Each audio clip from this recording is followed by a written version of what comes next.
여쭈어 주시면 좋겠습니다. 네, 오늘은 우리가 그린 영성 세 번째 마지막 시간입니다. 바른 정감에 관한 것인데요. 장사를 하면서 얻게 되는 유익 가운데 하나가 많은 사람들의 얼굴을 이렇게 볼 수 있다는 겁니다. 물건을 사러 오시는 많은 분들의 얼굴을 뵙게 되는데 공통적으로 많은 분들의 얼굴이 생기가 없습니다. 뭐 추운 날씨 때문이기도 하고 또 여러 가지 이유가 있겠죠. 분명히 목소리와 표정은 나이스한데 얼굴에 생기가 없습니다. 전반적으로 굳어 있습니다. 무엇보다 우리 문화의 영향이 크겠지요. 눈만 마주쳐도 웃어주는 서양 문화와 달리 우리 문화는 감정을 표정으로 드러내는 것을 좋아하지 않습니다. 그래서 반갑게 웃기라도 하면 왜 웃지 나를 보고 왜 쪼개지 비웃는 건가 이러면서 봉변을 당하기 쉽습니다. 그런데 그리스도인들조차도 별로 크게 다르지 않다는 것 아마 여러분도 공감하실 겁니다. 특별히 찬양할 때 굳어있는 얼굴 참 많습니다. 찬양인데 그것도 발라드도 아니고 박수치며 부르는 힘찬 찬양인데 얼굴은 힘들어합니다. 찬양을 부르는데 무표정입니다. 문화의 영향도 있겠지만 어쩌면 그리스도인지만 우리의 일상의 삶이 참 살맛없고 또 생기가 없기 때문에 그런 것은 아닐까요? 그래서 굳은 표정, 눌린 표정, 무덤덤한 표정이 우리에게 늘 배어 있는 것이 아닐까요? 우리의 삶에서 내면의 감정은 매우 중요합니다. 내면의 감정이 어떤 상태이냐, 그것이 힘있게 사느냐 마느냐, 내가 활력 있게 하루를 보내느냐 마느냐, 매력 있는 삶을 사냐 마냐를 결정하기 때문에 그렇습니다. 나의 내면이 우울하고 침체되어 있는데 내 내면에 어려움이 가득 차 있는데 활력 있게 산다. 이건 말이 안 되지요. 물론 그런 척은 할 수 있겠지만 그러나 그건 거짓된 모습이겠지요. 바른 진리는 바른 정서와 감정, 바른 정감을 가져옵니다. 우리의 영성의 시작은 바른 진리인데 그 바른 진리에 서게 되면 그 바른 진리를 통해 영성이라는 게 진리란 게 뭐죠? 세상을 바라보는 눈, 나를 바라보는 눈, 하나님을 바라보는 눈이 바뀌게 되는 거잖아요. 그렇게 바른 진리 위에 서게 되면 다른 삶을 살아가게 되는 것이지요. 그리고 우리 안에 바른 정감이 형성되게 됩니다.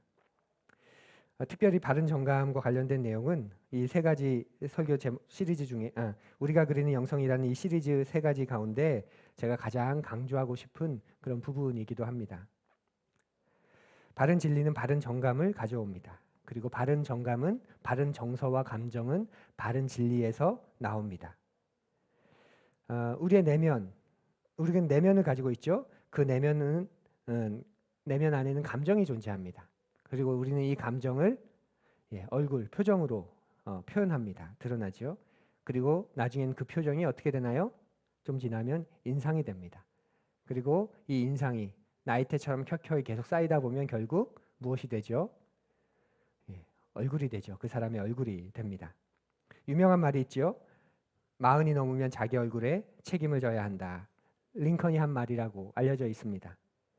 말의 배경은 이렇습니다. 링컨이 대통령이 되고 난 다음에 이제 자기의 사람들을 요직에 앉혀야 되는데 그래서 추천받은 사람들을 인터뷰합니다. 그런데 한 사람을 인터뷰했는데 썩 마음에 들지 않아서 그를 추천한 사람과 이야기할 때 그 사람은 뭐 커리어는 괜찮은 것 같은데 썩 얼굴이 인상이 그렇게 좋지 않아서 머뭇거려집니다. 이렇게 얘기했다죠. 그러자 추천한 사람이 아니 얼굴은 그 부모로부터 내려받은 건데 자기가 어떻게 할 수 없는 건데 그것마저 책임져야 한다면 그건 문제가 될 수 있습니다.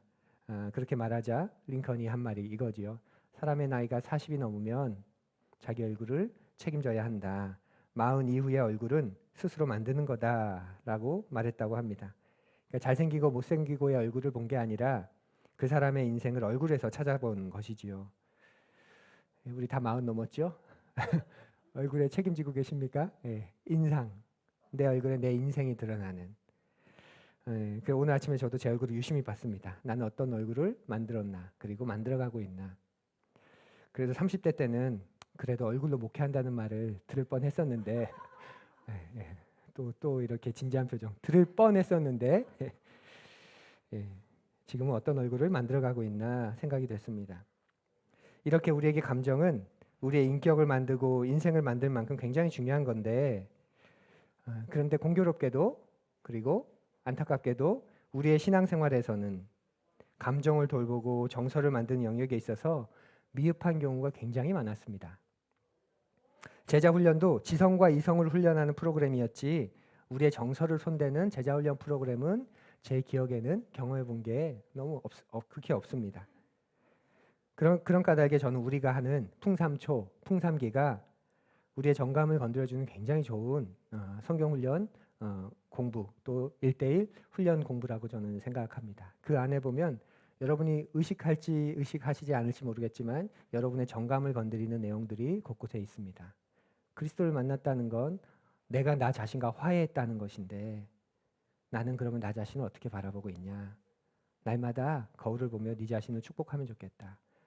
나는 하나님께서 나를 그리스도 안에서 온전히 받아주셨습니다.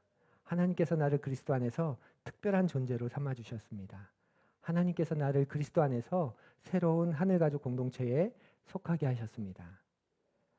우리가 하고 있는 그런 성경 공부는 그렇게 우리의 감정을, 정감을 계속 우리가 알고 있고 우리가 배우고 있고 우리가 믿고 있는 내용 가운데 연결하도록 하고 있습니다. 그럼 내년에 풍삼기, 풍삼초 초대합니다.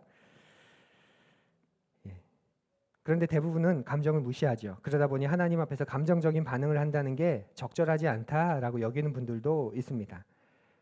아니 절대자 앞에 서는데 전능하신 하나님 앞에 서는데 그분 앞에 있으면 사겨야지, 엎드려야지, 고분고분해야지, 울고불고 난리치고 부르짖고 항의하고 대거리하고 이건 신앙적이지 않은 거야 라고까지 말하는 분도 계십니다. 근데 이런 생각은 성경을 조금만 봐도 틀렸다는 걸 우리는 알게 되지요. 특별히 시편의 노래를 보면 깜짝 놀랄 만큼 감성 영성을 보게 됩니다. 오늘 우리는 시편 42편을 함께 살펴볼 텐데요. 먼저 말씀을 우리 같이 읽어볼까요? 오늘은 설교 노트를 보면서 말씀을 읽겠습니다. 근데 말씀을 읽으실 때 이 말씀의 내용보다 시인의 감정 상태를, 이 42편을 노래하고 있는 그 시인의 감정 상태를 주목하면서 한번 잘 읽어보시면 좋겠습니다. 우리 2절씩 윤독합니다. 하나님, 사슴이 시냇물 바닥에서 물을 찾아 헐떡이듯이 내 영혼이 주님을 찾아 헐떡입니다. 내 영혼이 하나님, 곧 살아계신 하나님을 갈망하니 내가 언제 하나님께로 나아가 그 얼굴을 배울 수 있을까? 사람들면 날이면 날마다 나를 보고 너희 하나님이 어디 있느냐 하고 비웃으니 밤낮으로 흘리는 눈물이 나의 음식이 되었구나. 기쁨 감사의 노래소리와 축제의 함성과 함께 내가 무리들을 하나님의 집으로 인도하면서 그 장막으로 들어가곤 했던 일들을 지금 내가 기억하고 내 가슴이 미어지는구나. 내 영혼아, 내가 어찌하여 그렇게 낙심하며 어찌하여 그렇게 괴로워하느냐? 너는 하나님을 기다려라. 이제 내가 나의 구원자, 나의 하나님을 또다시 찬양하련다. 내 영혼이 너무 낙심하였지만 요단 땅과 헤르몬과 미살산에서 주님만을 그래도 생각할 뿐입니다. 주님께서 일으키시는 저 큰 폭포 소리를 따라 기쁨을 부르며 주님께서 일으키시는 저 파도의 물결은 모두가 한 덩이가 되어 이 몸을 휩쓸고 지나갑니다. 낮에는 주님께서 사랑을 베푸시고 밤에는 찬송으로 나를 채우시니 나는 다만 살아계시는 내 하나님께 기도합니다. 나의 반석이신 하나님께 호소한다. 어찌하여 하나님께서는 나를 잊으셨습니까? 어찌하여 이 몸이 원수에게 짓눌려 슬픈 나날을 보내야만 합니까? 원수들이 날마다 나를 보고 내 하나님이 어디 있느냐 하고 빈정대니 그 조롱소리가 나의 뼈를 부수는구나. 내 영혼아, 내가 어찌하여 그렇게 낙심하며 어찌하여 그렇게 괴로워하느냐? 너는 하나님을 기다려라. 이제 내가 나의 구원자, 나의 하나님을 또다시 찬양하련다. 아멘. 시인의 감정 상태를 좀 주목해 보셨습니까? 약간 조울증 갖고 있는 것 같지 않나요? 내 영혼아! 그러면서 막 하다가 갑자기 주님 언제까지 이럴 겁니까? 사람들이 비웃지 않습니까? 미칠 것 같습니다. 죽을 것 같습니다. 그래도 또다시 내 영혼아! 이렇게 왔다 갔다 하고 있습니다. 특별히 1절을 보면 새번역 성경에서 헐떡인다 이렇게 번역을 했지요. 굉장히 정확한 번역입니다. 우리 이전 성경에서는 사슴이 시냇물을 찾기에 갈급함 같이 그렇게 갈급하다라는 아주 세련되게 번역을 했는데요. 원어의 의미는 헐떡인다. 영어 성경에서도 pant, 그래서 헐떡거린 동물들이 짐승들이 헐떡거리는 것을 표현합니다. 동물들이 헐떡거리거나 뭐 예를 들면 우리가 100m 경주를 마치고 나서 하면서 헐떡거리는 숨을 헐떡거리는 그런 모양을 말하는 겁니다.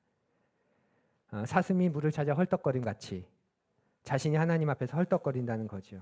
이 감정 상태가 이 시 전체의 분위기와도 같습니다. 2절에서는 한번 눈으로 말씀 한번 보시겠어요? 2절에서는 살아계신 하나님을 그렇게 계속 갈망한다, 헐떡거린다 이렇게 말하고요.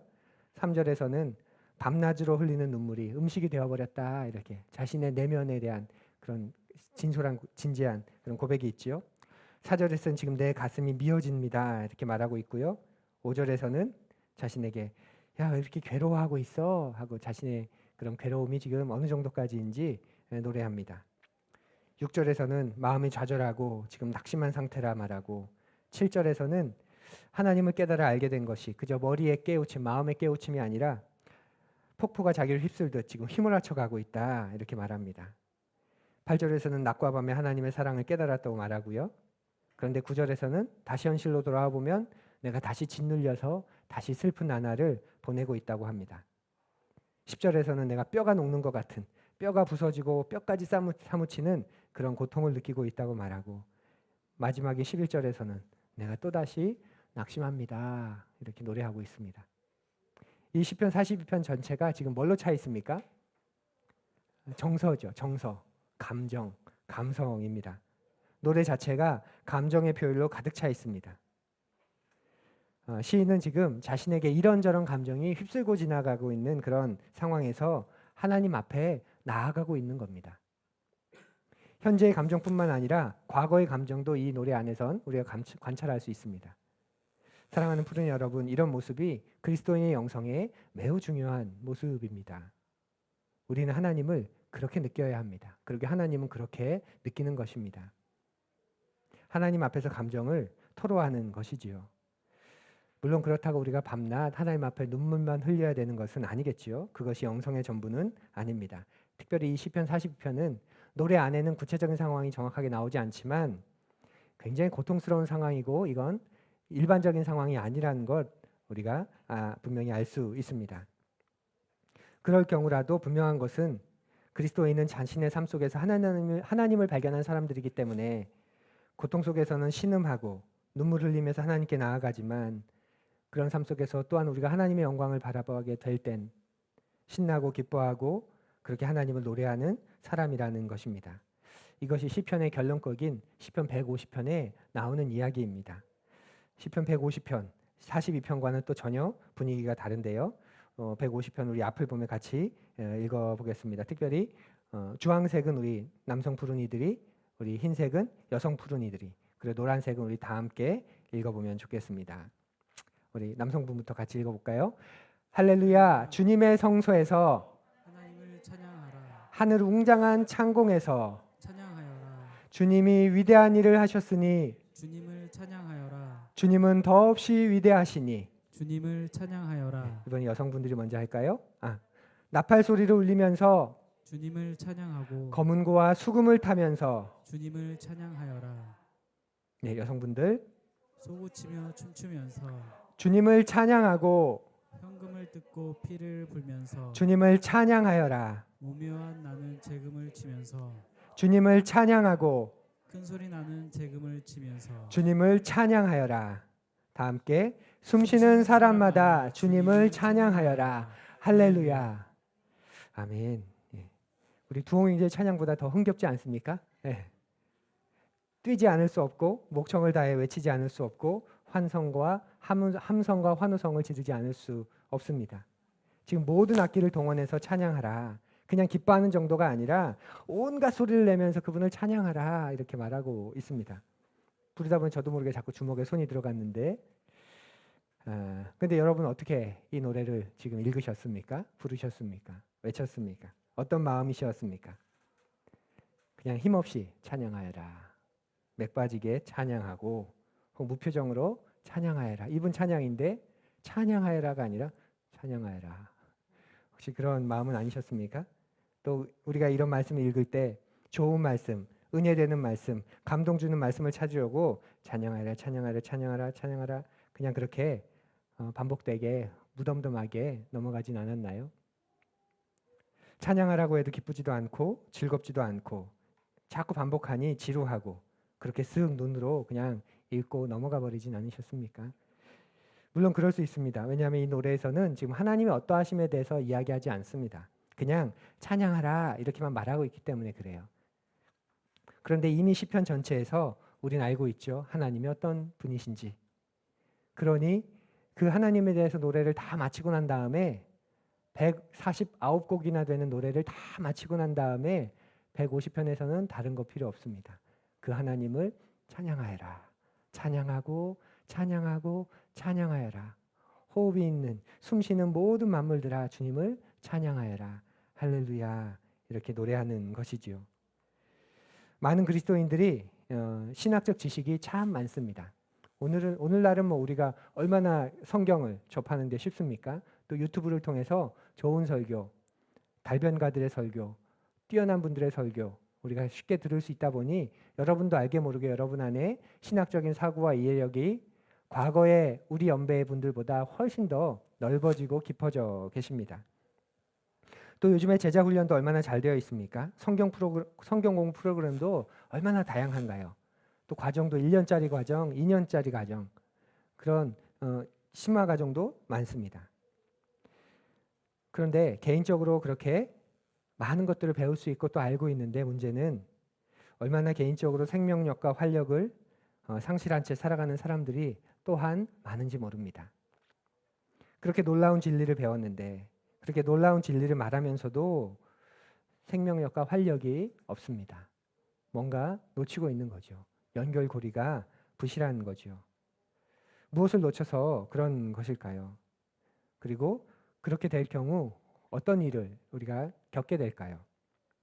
특별히 우리의 영성에서 바른 정감을 가지지 못하거나 바른 정감을 발전시키지 못하면 개인적으로는 당연히 활기도 없고 생기도 없고 재미도 없는 그런 그리스도인이 되어버릴 수밖에 없습니다. 재미없는 그리스도인 보셨습니까? 한없이 진지하고 한없이 심각한 근데 재미는 하나도 없는 그런 그리스도인 보셨습니까? 예. 제가 그런 사람인 것 같습니다. 아이들이 제가 설교한다 그러면 다 싫어합니다. 하도 지금도 말 안 들어서 전사님 얘기해 주시고 말 안 들으면 다음 주에 제가 어린이 교회에서 예배할게 했더니 아이들이 왜요? 왜 그러셔야 돼요? 예. 재미가 없는 거죠 제가. 예. 그렇게 활기도 없고 생기도 없는 그리스도인을 양산해냅니다.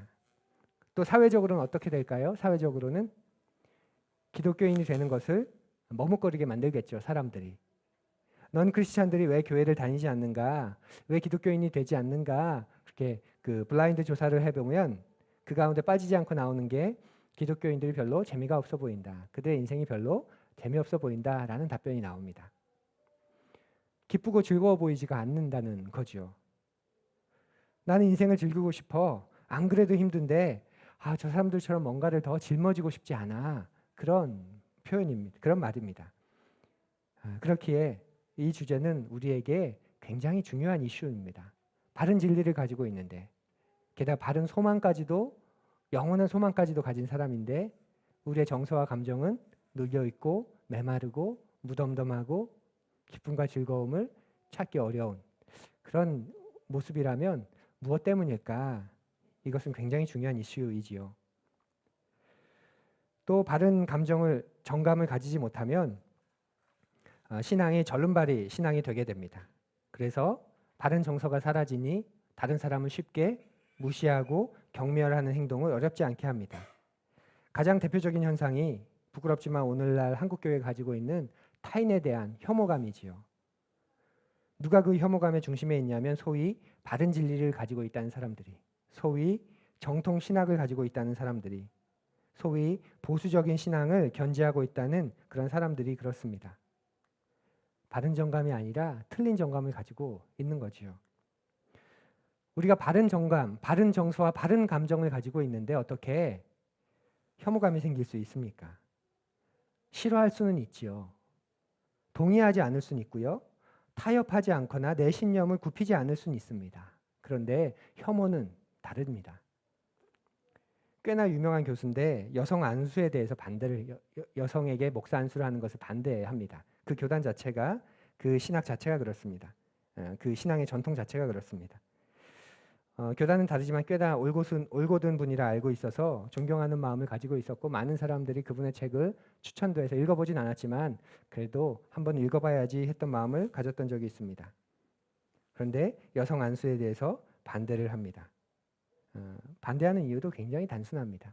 몇몇 성경 구절과 함께 자신의 아내는 사람들 앞에서 이렇게 하는 걸 싫어한다. 그 여성들은 보통 그런 성향이다. 하나님이 그런 걸 알고 이렇게 얘기하신 거다. 그렇게 논리를 펴니다. 또 어떤 목사님은 강단에서 여성이 기저귀 차고 설교하는 건 부끄러운 거다. 이렇게까지 이야기합니다. 여성 안수에 반대할 수는 있습니다. 하지만 모욕은 안 되지요. 비하하는 것은 안 되지요.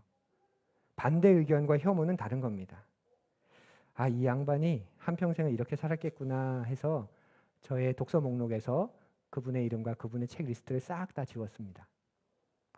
진리를 바로 알았다면 그 진리의 끝은 무엇입니까? 사랑이고 연민 아닙니까? 그런데 혐오가 나오고 분노가 나오고 파괴적인 생각이 나오는 건 뭔가 심각하게 잘못됐다는 거지요. 그렇게 우리의 삶에서 바른 정감은 우리가 제대로 진리를 알고 있는가, 우리가 제대로 진리 위에서 살고 있는가, 우리가 제대로 열매를 맺으며 살아가고 있는가를 보여주는 그리스도인의 표지이기도 합니다. 내가 하나님과의 관계가 건강한가, 내가 진짜 바른 진리 위에 살아가고 있는가, 나의 정감은 지금 어떠한가, 이것을 우리가 살펴볼 수 있다는 것이지요. 정서를 이야기하다 보면 우리가 꼭 잊지 말아야 되는 것 가운데 하나가 있습니다. 사람들은 우리에게, 그리스도인도 마찬가지고 우리에게 어떤 마음이나 어떤 생각이 생기면 다 맞는 거라 생각합니다. 하나님이 주시는 마음이다. 하나님이 주시는 거다. 그렇게 느낍니다. 그런데 방금 혐오에 대한 이야기를 살핀 것처럼 거짓 정감도 있다는 걸 잊지 마십시오. 거짓 평화, 거짓 기쁨, 거짓 안정에 있는 것처럼 거짓 감정도, 거짓 정감도 있습니다. 그리스도인들이 감사합니다. 엄청 감사해야 합니다. 그 얼굴에는 기쁨이 묻어납니다. 그런데 그 감사를 자세히 들여다보면 별로 하나님께로부터 온 그 기쁨과 상관이 없습니다. 뭔가요? 다른 기쁨인 거죠. 예를 들면 잘못된 방법과 잘못된 동기로 일을 해서 경제적인 이익을 크게 얻었다고 한번 생각해 보십시오. 그래서 하나님께서 나를 이렇게 축복해 주셨다. 기뻐합니다. 정말 그게 진짜 기쁨일까요? 바른 기쁨일까요? 아니지요. 제가 뉴질랜드에 잠시 있을 때 갓 뉴질랜드에 온 한 청년을 교회에서 만난 적이 있습니다. 한인교회 청년회에 이제 함께 소속된 형제인데, 그래서 매주 만나서 이제 청년부 교제를 했지요. 그때도 한 주간 있었던 걸 서로 나누는데 그 형제가 태어나서 처음으로 카지노를 가본 거예요. 뉴질랜드에서 합법이니까. 지나가다가 그 앞을 지나가게 되니까 호기심도 있고 이때 아니면 언제 가볼까 해서 들어가 봤대요. 쭉 한 바퀴만 돌고 나와야지. 이건 도박이잖아 하면서 한 바퀴 돌았습니다. 이제 나와야 하는데 자꾸 하고 싶은 마음이 들었대요. 그래서 자기도 모르게 약간의 돈이지만 했다고 해요. 그래서 그 주간에 그걸 나누는 겁니다. 그래서 실패했다고. 그냥 보고만 나오려고 했는데 그냥 이런 세상도 있구나. 사람들, 이런 곳에 있는 사람들의 얼굴은 어떤 얼굴일까? 어떤 표정일까? 무엇 때문에 그렇게 할까? 그래도 한 번 정도는 봐야지 하고 들어갔다가 그 마음을 지키지 못했다고 회개하고 나눴습니다. 여기까지는 괜찮았습니다. 그런데 그 다음 말이 비록 자기가 순종하지 못했지만 그럼에도 하나님께서 자기를 축복해 주셔서 돈을 잃지 않고 따게 하셨다. 이렇게 나누었습니다. 그래서 감사드린다고. 그냥 뉴질랜드에 온 지 얼마 안 된 친구라 그냥 고개만 끄덕였는데 정말 진짜 감사일까요? 받은 감사일까요? 거짓 기쁨, 거짓 감사이지요. 영화 밀양의 이야기는 너무나도 잘 아시지 않습니까? 영화의 주인공이 살인범에게 아들을 잃습니다. 아들과 단둘이 사는 이 엄마에겐 인생이 갈갈이 찢겨지는 그런 슬픔입니다. 인생의 허무함, 그 거대한 슬픔 속에서 하나님을 만나게 되고 신앙의 공동체를 만나면서 그리스도인의 삶을 이 여주인공이 시작하게 되지요. 그리고 이제는 자기가 살고 싶어서 더 이상 자기가 더 비참해지고 싶지 않아서 살인범을 용서하기로 합니다. 그것도 어렵게 살인범을 용서한다 그 말을 하면 마치 자기도 살해당하는 기분인 것 같고 자신의 인생이 더 이상 비참해질 수 없을 만큼 비참해지는 느낌인데도 그래도 살고 싶어서 그 일에 순종하기로 합니다. 그리고 교도소 면회실을 찾아가는데 그곳에서 만난 살인범은 너무나도 평안해하지요. 자기가 그곳에서 하나님을 만났는데 하나님이 자기를 이미 용서하셨다면서 자매님도 그 하나님을 만나고 평안을 얻으면 좋겠다고 합니다. 그 평안과 평화, 그게 진짜 바른 평안이고 바른 평화일까요? 거짓 평안, 거짓 평화이지요. 사랑하는 푸르니 여러분, 우리에게 감정은 굉장히 중요합니다. 하지만 감정이 있다고 해서 모든 감정이 또한 옳은 것은 아닙니다. 중요한 것은 이것이 진리의 기초에서 흘러나온 감정인가 아닌가 하는 것입니다. 그런 의미에서 오늘 시편 42편은 또 한 가지 우리에게 알려줍니다. 자신에게 계속 선포하고 있지 않습니까? 내 영혼아 그러면서 의지적으로 계속 선포하는 겁니다. 지금 그 기쁨, 그 기분, 그 느낌, 그 감정 하나님으로부터 온 거 아니야. 낭망하지 마. 일어서 우리 안에 거짓 감정이 이루어질 수 있다는 거죠. 내게 주시는 마음이 다 하나님으로부터 온 것이 아니다. 우리는 그것을 분별해야 합니다. 이것이 진리의 기초에서 흘러나온 감정인가 아닌가 그것을 계속 확인하지 않으면 사단이 여러분 자신을 미혹하고 속이는데 가장 강력하게 사용하는 것이 여러분의 감정이 됩니다. 사단이 나를 미혹하고 나를 넘어뜨리고 나를 망가뜨리고 싶은데 무엇을 사용할까? 돈? 관계? 그런 것까지 손댈 필요도 없습니다. 내 감정만 조금 만지면 나는 그 감정에 휩쓸려서 내가 내 스스로를 또 관계를 망가뜨릴 수 있게 되는 거죠. 그래서 거짓 평화, 거짓 기쁨, 거짓 안정을 느끼면서 마치 이것이 하나님께서 주신 것처럼 착각하게 만들어 버립니다. 그렇게 바른 정감을 잘 알고 잘 누리고 깊게 하는 것은 여러분의 신앙에서 매우 중요한 부분입니다. 그러면 이런 정감을 가지지 못하니 이렇게 중요한데 왜 우리는 이것을 잘 가지지 못할까요? 여러 가지 생각해 볼 수 있겠지만 먼저는 감성적으로 우리가 미성숙할 때 바른 정감을 가지기 어렵겠지요. 감성적으로 우리가 정서적으로 미성숙하니 바른 정감을 느낀다는 게 어려울 수 있습니다. 주위를 보면 특별히 감성이 상대적으로 덜 발전한 사람들 우리가 느껴집니다. 예, 특히 누가 그런가요? 남성들이 그렇죠. 예, 남성들이 여성들에 비해서 감성이 덜 발달했다고 합니다. 물론 여성 가운데 남성보다 더 감성이 못하는 그런 분들도 분명히 있습니다. 예, 남성들이 덜 발달했는데 대표적인 이야기가 있죠. 자기야 나 잡아봐라. 그럼 뭐라고 대답해야 돼요? 예, 뭐라고 대답해야 되나요? 예, 그런데 뭐라고 하죠? 잡히면 죽는다. 예. 우스갯소리지만 그럴 수 있습니다. 상식적으로 생각해 보십시오. 우리가 지적인 부분이나 의지적인 부분이 성숙하지 않으면 신앙이 깊어지기 어렵습니다. 지적인 이해력이 없으면 하나님의 진리 말씀을 이해하는데 그 하나님을 이해하는데 이해력이 낮아지게 되고 그래서 신앙이 깊어지는데 한계가 생기게 됩니다. 대학을 나와야 된다는 말씀이 아니라 그것을 넘어서는 그런 분별, 지혜에 대한 이야기입니다. 저희 첫째를 낳을 때 전치태반으로 수술을 해야 했는데요.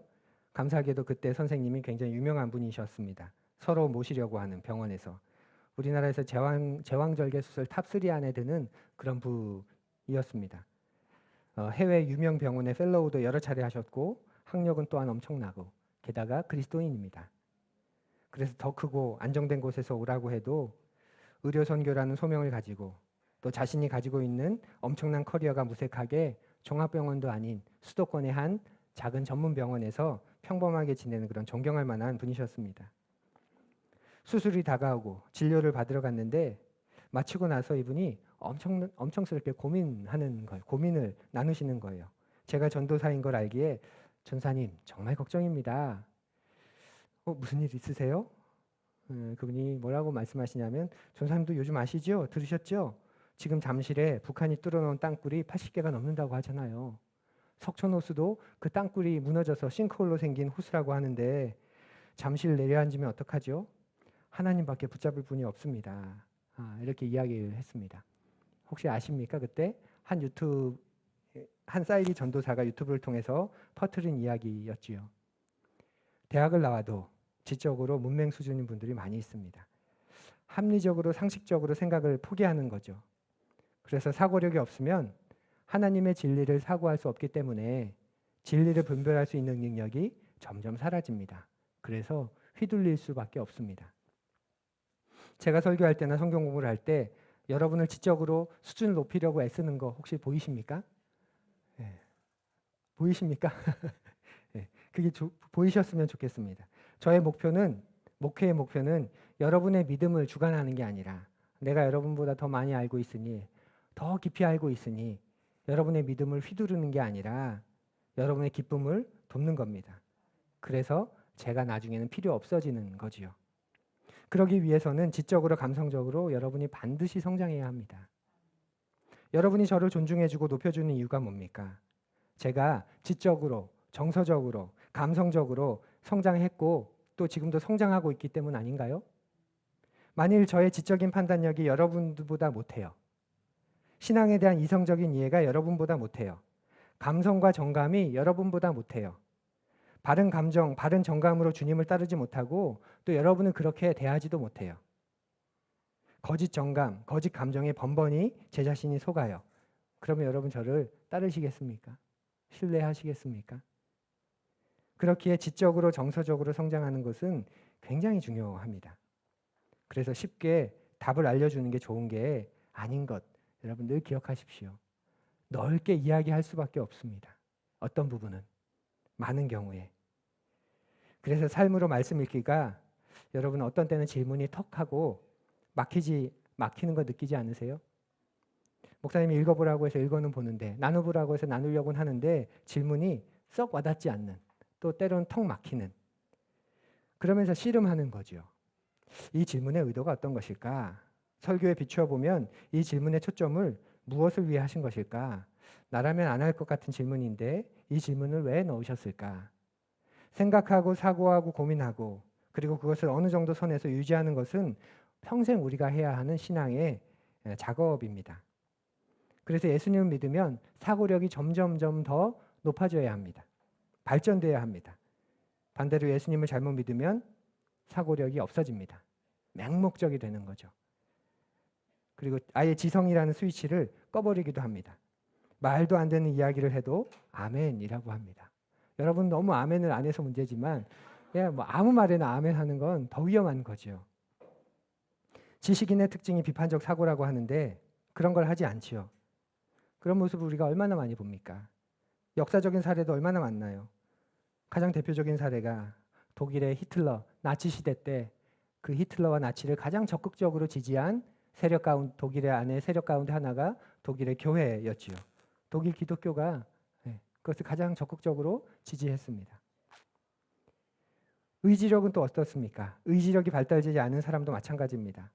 약속을 자꾸 어깁니다. 어렸을 때부터 쉽게 약속하고 쉽게 다짐하고 쉽게 어겨왔습니다. 그러면 후에 하나님과의 약속도 당연히 잘 안 지키겠죠. 이 사람 따로 이 사람 따로일까요?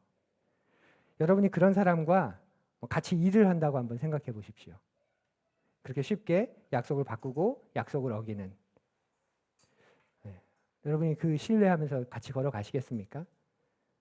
그래서 목사님 거기엔 돈이 걸려 있잖아요. 돈이 걸려 있으니 잘 어기지 않아요. 그러면 평생 돈을 쫓고 사는 겁니다.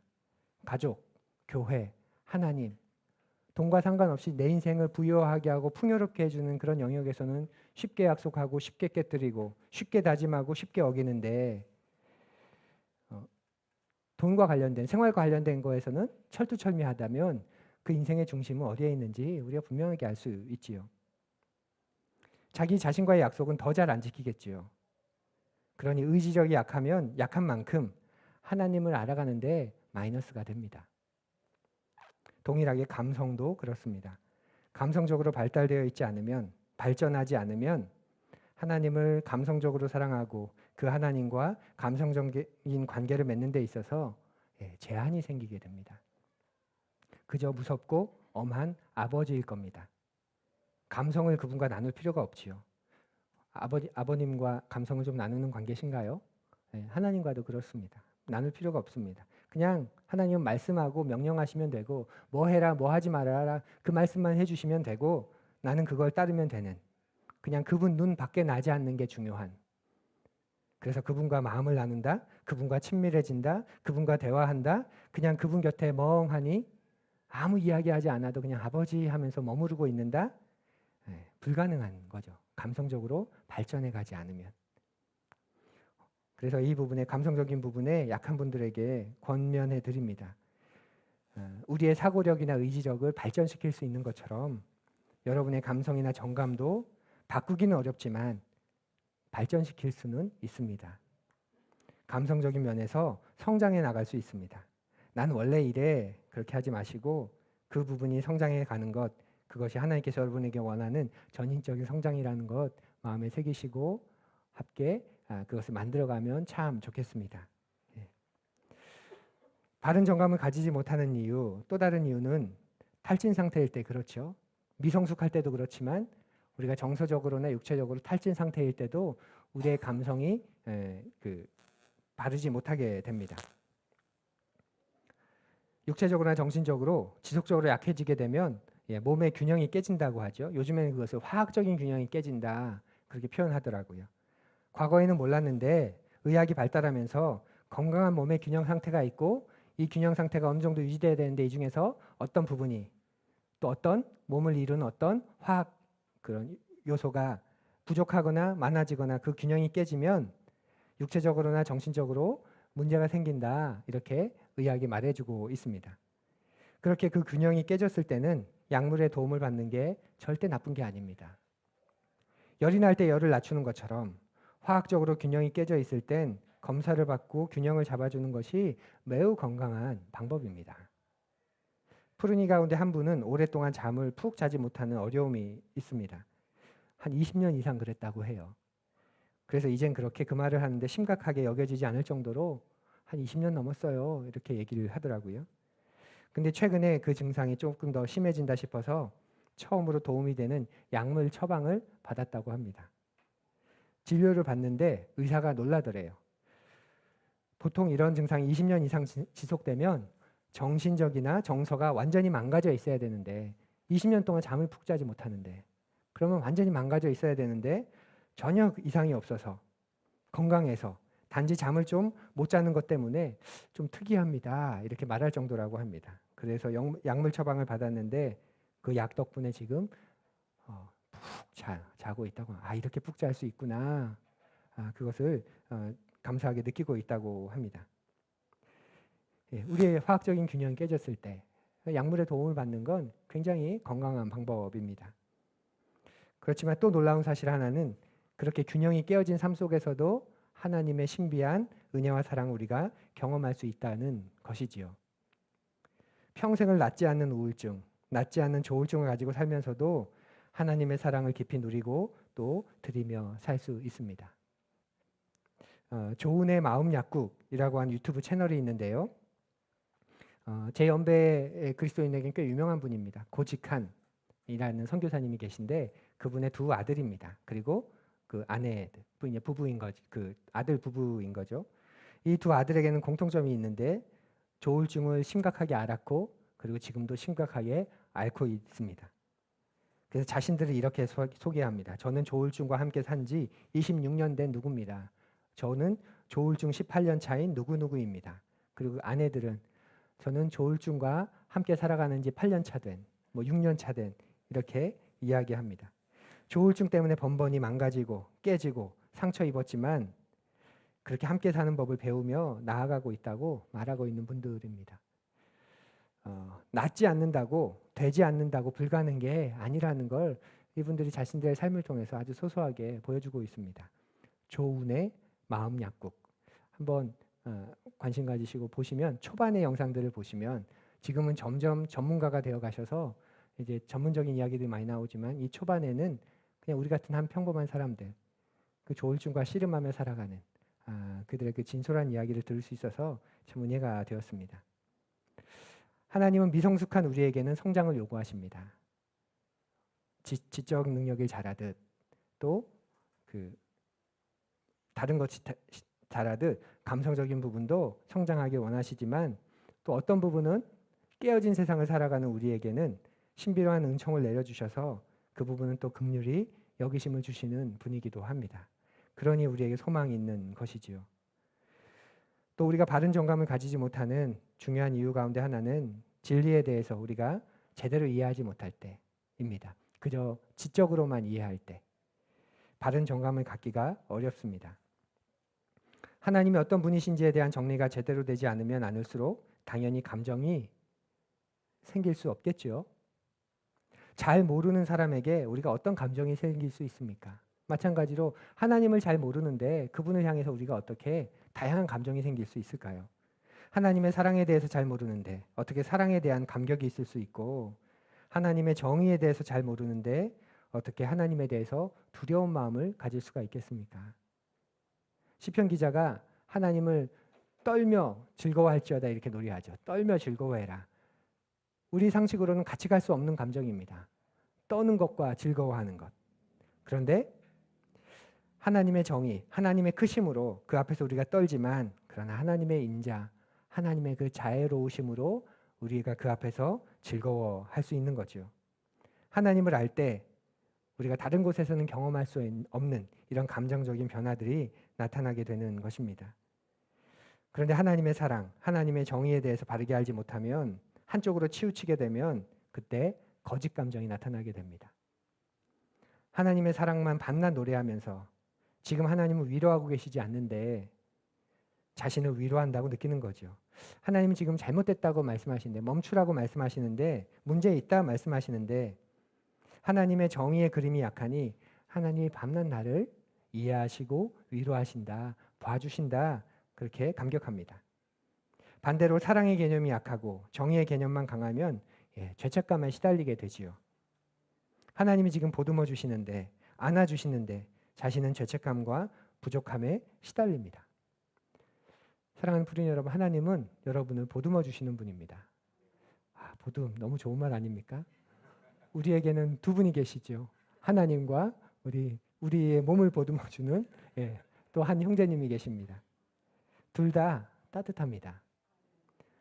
하나님에 대해 이론적으로 아는 게 아니라 하나님의 사랑과 정의가 어떻게 균형을 이루시면서 우리를 대하는지를 알아갈수록 건강하고 바른 정서와 바른 감정이 흘러나옵니다.